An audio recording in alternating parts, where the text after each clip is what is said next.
시편 1편. 복 있는 사람은 악인들의 궤를 따르지 아니하며 죄인들의 길에 서지 아니하며 오만한 자들의 자리에 앉지 아니하고 오직 여호와의 율법을 즐거워하여 그의 율법을 주야로 묵상하는도다.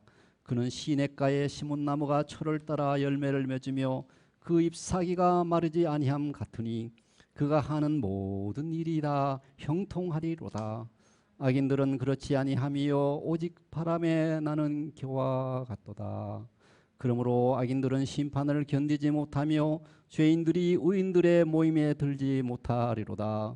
무릇 의인들의 길은 여호와께서 인정하시나 악인들의 길은 망하리로다. 연초가 되면 집집마다 복조리를 사가지고 문 입구에 걸어놓는 걸 봤습니다. 연초부터 화는 없고 복만 들어오라, 이런 뜻이겠죠. 어른이나 아이나 다 행복하기를 바라고 복 받기를 바라는 것입니다. 근데 요즘 갤럽 조사에 의하면 미국에 사는 사람들의 대다수가 70% 이상이 자기 직업이나 삶에 만족하지 못한다는 것입니다. 그러니까 텔레비나 인터넷이나 광고에서 이 술을 먹으면 행복합니다, 이런 차를 사면 행복합니다, 이런 배우자를 얻으면 행복합니다, 이런 화장품을 쓰면 만족합니다, 이렇게 자꾸 선전하는 거예요. 근데 사실은 거기에서 참된 행복은 없는 거죠. 일시적인 기쁨은 있을지 몰라도 영원한 기쁨은 세상에서 주는 것은 찾아볼 수 없습니다. 그러나 오직 하나님이 주시는 복, 하나님의 율법을 지키고 그를 사랑하며 그를 예배하고 그를 공경하고 그와 관계 맺는 그 아름다운 그 관계는 영원한 것입니다. 그거는 완전한 것입니다. 예수님께서 그 완전한 복을 주시는데 야고보서 1장 17절에 보면 가장 좋은 은사와 온전한 선물은 다 위로부터 빛들의 아버지께로서 내려오는데 그는 변함도 없고 회전하는 그림자도 없다고 했습니다. 근데 많은 사람들이 영원한 복, 바랑새를 찾으러 다른 세상으로 떠나지만 실질적으로 거기서는 허망함을 느끼고 마치 필라멘트가 끊어진 텅 빈 전구 같아가지고 너무 괴로워서 스스로 목숨을 끊은 사람도 많잖아요. 오직 예수님을 만날 때, 주님의 법을 지키고 그를 마음에 받아들일 때 참된 기쁨이 있고 복의 근원이 되는 삶을 살 수 있는 것이죠. 예. 그래서 우리는 이 세상에서 말하는 복이 아니고 영원한 복은 하나님과의 인격적인 교제 안에서 그의 말씀에 순종할 때 오는 보상으로 주어지는 것이 복입니다. 여러분, 이 복은 주님의 극진한 사랑과 보호하심에 대해 사는 것에 대한 경험과 확신, 하나님이 내가 어려울 때도 나를 버리지 아니하시고 내 삶에 개입하시고 나를 도와주시고 나를 사랑하시고 나를 인도하여 주시는구나, 이렇게 확신이 있을 때 이게 복이에요. 그런 복을 경험할 때 참된 복입니다. 잠언 29장 18절에도 보시면 묵시가 없으면 백성이 방자히 행하나니 율법을 지키는 자는 복이 있다 그랬어요. 그러니까 하나님의 지혜, 하나님의 법을 따라갈 때 우리가 기쁨이 있는 거예요. 그게 나를 구속하는 것이 아니고 성령님을 따라가지고 그의 인도하심을 받아가지고 사업도 하고 말도 하고 행동하고 생활도 할 때 하나님이 은혜 주시고 기쁨이 있는 거예요. 예. 예수님께서 요한복음 14장 23절에 사람이 나를 사랑하면 내 말을 지키리니 내 아버지께서 저를 사랑하실 것이고 또 우리가 그에게 와서 거처를 그와 함께 하리로다. 여러분, 대통령이 저하고 함께 있다면 얼마나 또 으쓱하겠어요. 그런데 왕중의 왕 주님께서 주님의 말씀을 지키는 자에게는 오셔서 밤낮 할 것 없이 함께 해 주신다는 거예요. 이보다 더 큰 힘이 어디 있겠어요. 비행기 타고 어떤 떨어질까 조마조마할 때도 있잖아요. 근데 하나님이 함께 하시면 뭐 죽어도 천국 가는 거죠. 예, 그런 거 없어요. 시편 119편 2절에 보면 이 여호와의 증거를 지키고 전심으로 여호와를 구하는 자는 복이 있다 했고, 또 92절에 보면 주의 법을 지킨 것이 나를 살린다 그랬어요. 주의 법이 나의 즐거움이 되지 아니하였더라면 내가 고난 중에 멸망하였으리라. 예. 복 받는 자의 두 번째 비결은, 첫째는 주님 말씀을 지키고 순종하는 거고, 두 번째는 여호와와 그의 기름 부음 받은 자 그리스도를 의지하는 것입니다. 그래서 시편 2편 마지막 절에 여호와께 피하는 자는 복이 있도다 라고 했습니다. 오늘 여러분 교회에 오셨는데 너무 복받은 자입니다. 성 프란시스가 아마도 수도원에 가기 전에 젊었을 때 방황할 때 이야기 같습니다. 프란시스는 정신적인 번민 상태에서 많은 시련을 당하고 있었습니다. 자신이 구원을 받을지 죽으면 꼭 지옥에 갈 것만 같았어요. 그렇지만 한 가지 결심이 있었는데 내가 마지막 한숨까지 하나님을 꼭 절대적으로 사랑하겠다. 이 결심에서 하나님만은 사랑하겠다. 그래서 그는 먹지 못하고 자지 못해서 얼굴이 창백해져 있었는데 어느 날 길을 가다가 교회 문이 열려 있어가지고 기도하러 들어갔어요. 그러니 제단 아래 어떤 편말이 달려 있는데 고개를 들어보니 기억하소서 당신을 의지하는 사람이 버림을 받지 않게 하소서라는 그 기도문을 보고 당신을 의지하는 사람이 그 사람이 되잖아요. 성 프란시스잖아요. 그러니까 버림을 받지 않겠다는 그런 확신이 들었던지 그 순간 자기의 모든 아픔이 다 치유되었다고 했어요. 시편 1편은 두 종류의 사람이 있고 두 종류의 길이 있고 두 종류의 운명이 있다고 했어요. 중간도 없고 세 번째도 없어요. 우리가 어느 한쪽에 속해 있는데 하나는 인간의 꾀를 쫓는 것이고 다른 것은 여호와의 법을 따르는 것입니다. 그 선택의 결과는 행복하게 되든가 기쁘게 되든가 아니면 멸망의 길로 치닫게 되는 것입니다. 그래서 시편 기자는 이 멸망의 길로 가는 과정을 점층적이고 그림적으로 묘사했는데 사람의 생각이 행동을 낳고 행동이 습관을 낳고 습관이 운명을 낳는다고 그랬잖아요.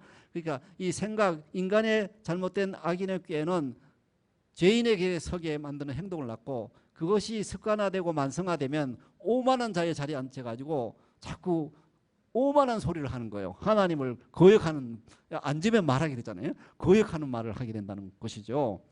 이래야 죄악의 늪으로 깊이 빠져들게 되는 것입니다. 우리가 알 것은 하나님의 복을 떠난 사람은 헛된 삶을 산다는 거예요.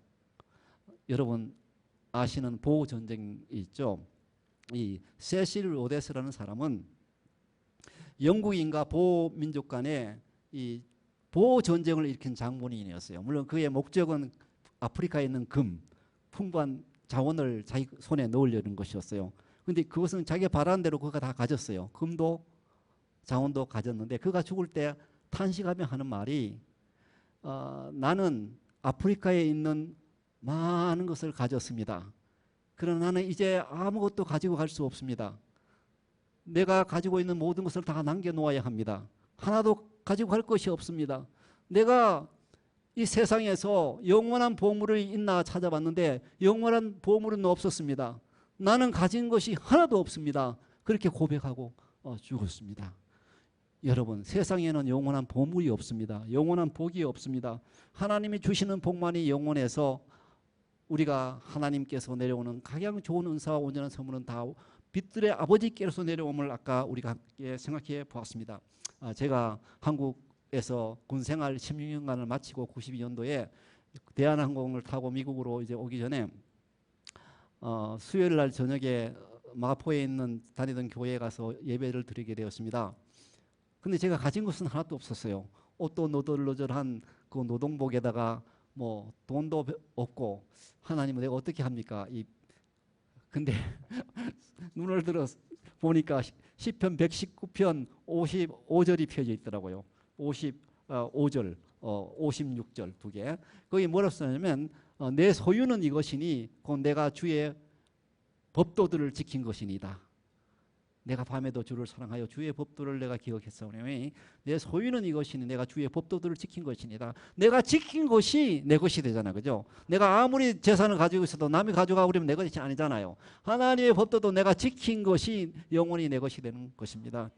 복 있는 사람은 악인의 꾀를 쫓지 아니합니다. 악인의 꾀는 주님의 율법 대신 내 삶을, 자기 삶을 의도하고 자기 삶의 원리를 도모하고 사는 것입니다.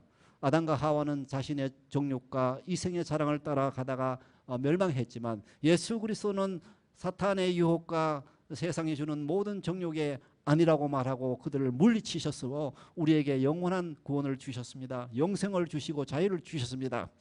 셰익스피어는 말하기를 우리가 즐기는 악이 우리를 채찍질하는 매를 만든다 그랬어요. 그래서 이에 대한 방편으로 존 크레보라는 사람은 이런 말을 했어요. 비록 늦을지라도 덕행을 하는 사람에게는 보상이 따른다. 그런 말을 하였습니다. 그래서 우리는 어떤 악의 모양이라도 버려야 되겠습니다. 그리고 복 있는 사람은 죄인의 길에 서지 아니합니다. 죄는 밀가리 속에 반죽과 같아 가지고 인격체 전체를 순식간에 부패하게 하는 겁니다. 예, 그리스도인의 삶에 있어서 유익한 길은 하나님의 영에 의해 인도함을 받는 것입니다. 성령 없이 자기 생각대로 하다 보면 나중에 후회하게 되는 거죠. 그래서 성령보다 앞서가지 말라는 거죠. 성령과 함께 동행하라는 것이죠. 예, 죄라는 게 한문이 어떻게 생겼죠? 넉사자의 안일비자이죠. 그래서 네 개가 아닌 거. 불법, 불신, 불선, 불의. 예, 믿음이 아닌 게 죄고, 선이 아닌 게 죄고, 의가 아닌 게 죄고, 예, 그리고